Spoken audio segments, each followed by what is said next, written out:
The lithium battery pack production process is a complex and delicate process involving several key steps. First, the cell production. This includes the preparation of materials, such as positive electrode, negative electrode, and diaphragm, mixing them in proportion, and adding auxiliary materials such as conductive agent and adhesive.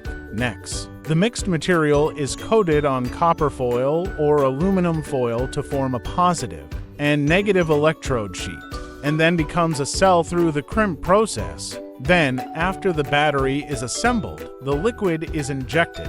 That is, the electrolyte is added to the inside of the battery. Finally, the injected cell is measured, graded, and packaged to form a single battery. After the preparation of the single battery is completed, the pack production stage is entered.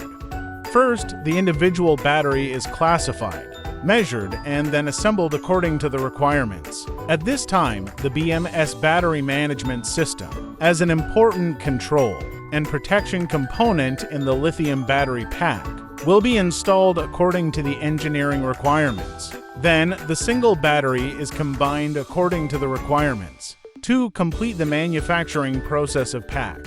In the process of pack manufacturing, a number of key processes are also involved, such as automatic welding processes, involving semi-automatic spot welders, and automatic welders for welding work inside the battery pack. In addition, the process of semi-finished product assembly, aging test, pack detection, and pack packaging is also essential. In the entire production process, there are strict requirements for the consistency of the battery pack, cycle life, charging and discharging conditions, temperature control, etc., to ensure that the performance and quality of the lithium battery pack meet the design standards.